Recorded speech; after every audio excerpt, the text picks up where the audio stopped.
12 দিনের যুদ্ধ, রকেট হামলা, বিমান আঘাত, পারমাণবিক স্থাপনায় বিস্ফোরণ, শহরের বুকে আতঙ্ক। শেষে ঘোষণা হলো যুদ্ধ থেমে গেছে। কিন্তু সত্যিই কি যুদ্ধ শেষ হয়েছে?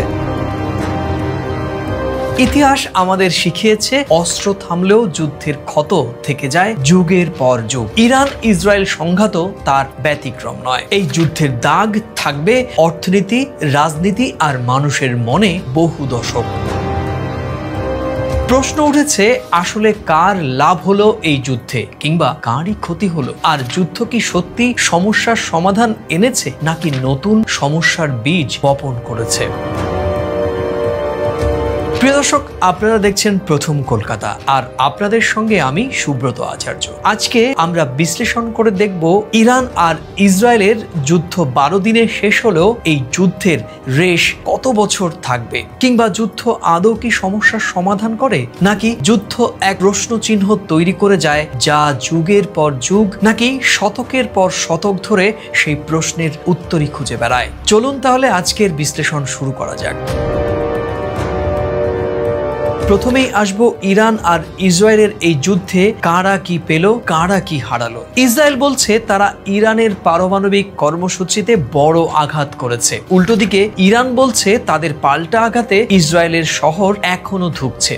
কিন্তু বিশ্লেষকদের মতে কেউ পূর্ণ জয়ই পায়নি। উভয়েরই ক্ষতি হয়েছে মানুষ আর অস্ত্রের। শুধু কি মানুষ আর অস্ত্রের মানবিক কিছু ক্ষতি হয়নি? অবশ্যই মানবিক ক্ষতি হয়েছে সবচেয়ে বড় ক্ষতি। অসংখ্য সাধারণ মানুষ নিহত হয়েছেন, অসংখ্য মানুষ হয়েছেন আহত। হাসপাতালে অসংখ্য মানুষ এখনো চিকিৎসা নিচ্ছেন, বহু পরিবার ভেঙে গিয়েছে, অসংখ্য শিশু অনাথ হয়েছে। সবচেয়ে বড় ক্ষতি বহন করছেন সাধারণ মানুষেরাই। একই সঙ্গে শরণার্থী ও অভিবাসনের চাপ। যুদ্ধ মানেই সীমান্তের মানুষের ঢল। লেবানন, জর্ডান, এমনকি তুরস্কেও কয়েক হাজার মানুষ নিরাপত্তার খোঁজে ছুটেছেন। মধ্যপ্রাচ্যের যুদ্ধক্ষেত্র থেকে পালিয়ে আসা পরিবারগুলো শিক্ষা, স্বাস্থ্য, কর্মসংস্থানের জন্য নতুন সংকট তৈরি করেছে। এই চাপ শুধু স্থানীয় দেশগুলোর ওপরই নয়, বরং ইউরোপ ও আমেরিকাতেও পড়েছে। কারণ শরণার্থীরা শুধু অভিবাসনের ঢেউ তৈরি করেছে, যা ভবিষ্যতে রাজনৈতিক বিতর্ক বাড়াবে। যুদ্ধ বাঁধলে ক্ষতি হয় অর্থনৈতিকভাবেও। তাই ইরান আর ইসরায়েল যুদ্ধে সবচেয়ে বড় আঘাত এনেছে অর্থনৈতিকভাবে। যেমন যুদ্ধ শুরু হতেই বিশ্বে তেলের দাম বেড়ে যায়, বিমার খরচ বাড়ে, সমুদ্রপথে পণ্য পাঠানো হয়ে পড়ে ঝুঁকিপূর্ণ, আন্তর্জাতিক ব্যবসার খরচও দ্বিগুণ হয়। ইরানের অর্থনীতি দীর্ঘদিন ধরে নিষেধাজ্ঞায় ভুগছে। যুদ্ধ সেটিকে আরো দুর্বল করেছে। ইসরায়েলকে সামরিক ব্যয় ও দেশটির পুনর্গঠনের চাপও সামলাতে হচ্ছে। অবশ্যই ইরান এবং ইসরায়েলের রাজনৈতিক হিসেব নিকেশও এর মধ্যে বিদ্যমান। যেমন ইসরায়েলি নেতৃত্ব প্রমাণ করতে পেরেছে তারা দুর্বল নয়, ফলে স্বল্প মেয়াদে রাজনৈতিক সমর্থন বেড়েছে নেতানিয়াহুর। ইরানি নেতৃত্ব আবার জনগণকে একত্র করতে চেয়েছে, কিন্তু বাস্তবে অভ্যন্তরীণ অস্থিরতা বেড়েছে সেই দেশটিতে। যুদ্ধ তাই রাজনৈতিক অঙ্কে সাময়িক লাভ দিলেও দীর্ঘমেয়াদে উভয়েরই মাথা ব্যথা বাড়িয়েছে। এই যুদ্ধ কি শুধুই ইরান আর ইসরায়েলের মধ্যে সীমাবদ্ধ রয়েছে? না, এতে বৈশ্বিক শক্তিও খেলা খেলেছে। যেমন যুক্তরাষ্ট্র দাঁড়িয়েছে ইসরায়েলের ঢাল হয়ে, ফলে তাদের প্রভাব অটুট আছে। রাশিয়া ও চীন খুঁজেছে নিজেদের লাভ। একদিকে ইরানের পাশে থেকেছে, অন্যদিকে আমেরিকার বিরুদ্ধেও দাঁড়িয়েছে। আরব দেশগুলো থেকেছে দ্বিধায়, কাকে সমর্থন করবে আর কারই বিরোধিতা করবে। তাই যুদ্ধটা শুধু ইরান ইসরায়েলের মধ্যে ছিল না, বরং পুরো বিশ্বে শক্তির দাবা খেলেছে। যুদ্ধ হলে সামনে চলে আসে কূটনৈতিক ফলাফল। যুদ্ধ থামাতে কয়েকটি দেশ মধ্যস্থতা করেছে, কিন্তু আস্থা পুরোপুরি ফেরেনি। নতুন জোট গড়ে উঠেছে, আবার কিছু সম্পর্ক ভেঙেও গিয়েছে। তাই যুদ্ধ শেষেও কূটনীতির মানচিত্র আর আগের জায়গায় নেই।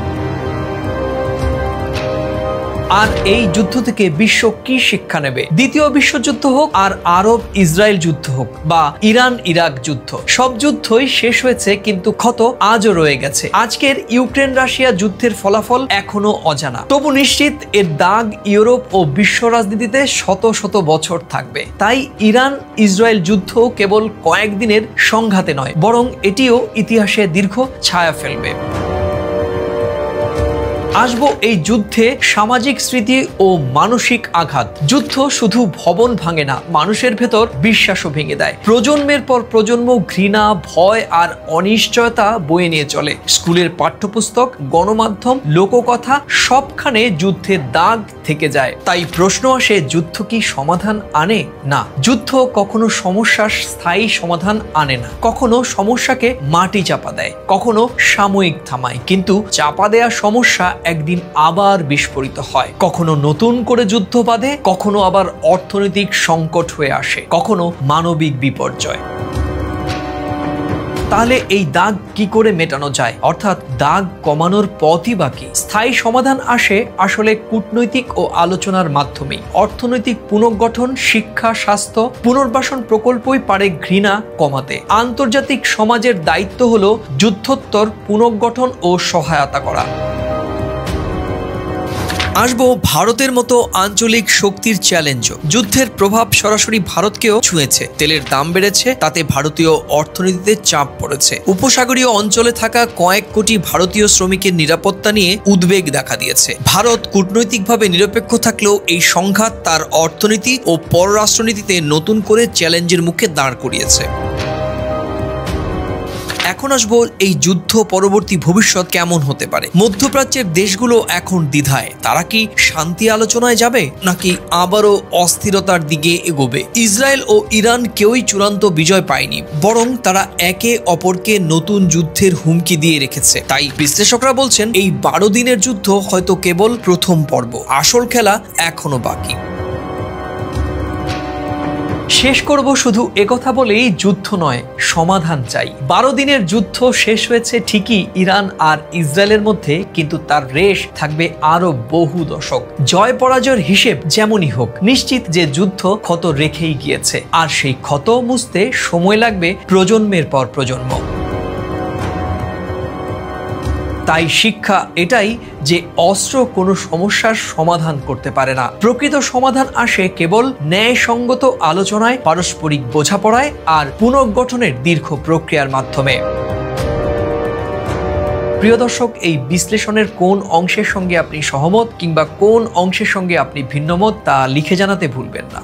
আর ভিডিওটি ভালো লাগলে নিজেদের মাঝে শেয়ার করবেন, আর চ্যানেলটিতে নতুন হলে অবশ্যই চ্যানেলটি সাবস্ক্রাইব কিংবা ফলো করবেন। তাহলে আজ এ পর্যন্তই, আবার দেখা হবে প্রাসঙ্গিক কোনো বিষয় নিয়ে। ততক্ষণ ভালো থাকুন, সুস্থ থাকুন এবং নিরাপদে থাকুন।